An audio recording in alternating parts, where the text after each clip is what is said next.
तौर पे मेरी समर्थन है, क्योंकि हम लोग इंडिया गठबंधन में हैं और निश्चित तौर पे इंडिया गठबंधन का सरकार बनेगा, नौकरी निकलेगा और तो मुझे लगता है करोड़ नौकरी निश्चित तौर पे दिया जाए।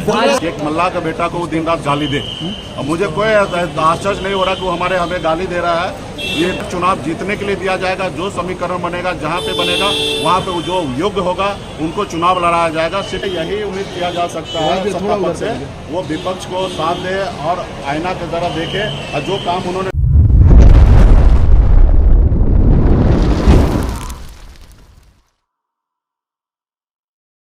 नौकरी देने की बात तेजस्वी यादव का है। निश्चित तौर पे तेजस्वी प्रसाद यादव जी 2020 में भी उन्होंने बिहार के जनता से वादा किए थे कि हम सरकार में आएंगे और हम 10 लाख नौकरी देंगे, और आपने देखा कि जैसे वो सरकार में आए, नीतीश जी के साथ सरकार में आए, भले वो डिप्टी सीएम बने, सीएम ना बने, लेकिन उन्होंने बिहार के युवा को बड़े संख्या में कई लाख 5 लाख से अधिक युवा को सरकारी नौकरी दिए हैं। अगर उन्होंने कुछ विजन बनाया, प्लान बनाया है तो निश्चित तौर पर वो पूरा करेंगे, और हमारी पार्टी को भी समर्थन तेजस्वी जी का साथ है कि जो भी घोषणा है उस पर निश्चित तौर पर मेरी समर्थन है, क्योंकि हम लोग इंडिया गठबंधन में हैं और निश्चित तौर पे इंडिया गठबंधन का सरकार बनेगा तो जो हमारी जो एजेंडा है उस पर हमारे गठबंधन के साथ ही काम करेंगे। आरजेडी का अगर कोई एजेंडा तो उस पर हमारे गठबंधन के साथ ही काम करेंगे। कांग्रेस पार्टी तो नेशनल पार्टी है ही, वो एक बड़े रोड मैप के साथ चल ही रहे, तो निश्चित तौर पे एक दूसरे को सहयोग करेंगे। देश बहुत बड़ा है ना, देश बहुत बड़ा है, देश के लिए इतना नौकरी छोटा है। क्योंकि आपको मैं बता दूं कि पिछले 10 सालों में 35 लाख से अधिक हमारे जो कर्मचारी थे वो रिटायर हुए, और बड़े संख्या में जगह खाली है, और जब रिटायर हुए तो ऑटोमेटिक उतना उनको नौकरी सरकार को देना चाहिए, लेकिन नहीं दिए। सिर्फ अभी तक जो हमें जानकारी है 9 लाख के अंदर में सरकार ने नौकरी दिया है, तो एक बड़ा वैकेंसी जगह ही खाली है, तो जगह भी खाली किया जाएगा। उसके अलावा जितने भी हमारे जो मोदी जी खास करके प्राइवेट किया गया है, वो प्राइवेट संस्था को सरकारी में कन्वर्ट करना होगा, चाहे एयरपोर्ट हो या रेलवे स्टेशन हो, और जैसे वो करेंगे तो इससे उसमें से नौकरी निकलेगा, और तो मुझे लगता है करोड़ नौकरी निश्चित तौर पे दिया जाएगा।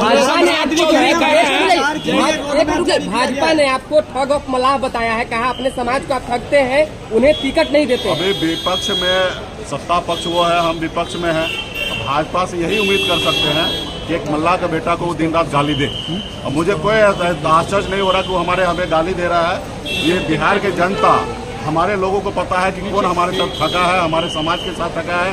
कई बार उन्होंने घोषणा किया निषाद आरक्षण देंगे, लेकिन आरक्षण नहीं दिया। ये बात हमारे समाज को पता है कि कौन किसको ठग रहा है। फिलहाल ये बात नहीं है रहा कि वो गाली दे।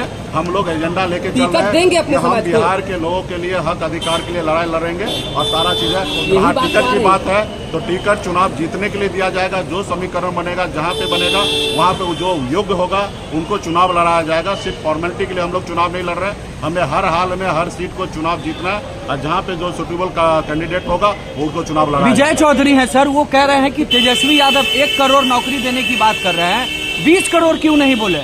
उसके लिए उनको धन्यवाद। उनको पता है कि 1 करोड़ ही दे सकते हैं, इसलिए 1 करोड़ बोले हैं। आप में तो वो भी क्षमता नहीं है, आप में वो क्षमता नहीं है। आपका भी लगता है कि देश का, तो अभी आप सत्ता में थे, आप बताइए कि आपने कितना नौकरी दिया राज्य में या केंद्र में। रहा कि अगर हम विजन बना रहे हैं तो हम उसके ऊपर काम करेंगे। आप तो बताइए कि आपने बोला था 20 करोड़ नौकरी देंगे 10 साल में, आपने नहीं दिया। अभी हम 1 करोड़ दे सकते हैं, हमने इसलिए 1 करोड़ बोल रहे हैं। सम्राट चौधरी कह रहे हैं प्रचार का रोड मैप ये तैयार किया गया है। नौकरी के नाम पे जमीन कितना लिखवाएंगे? विपक्ष से यही उम्मीद किया जा सकता है सत्ता पक्ष से, वो विपक्ष को साथ दे और आईना की तरह देखे, और जो काम उन्होंने नहीं किया वो काम करे। ठीक है सर।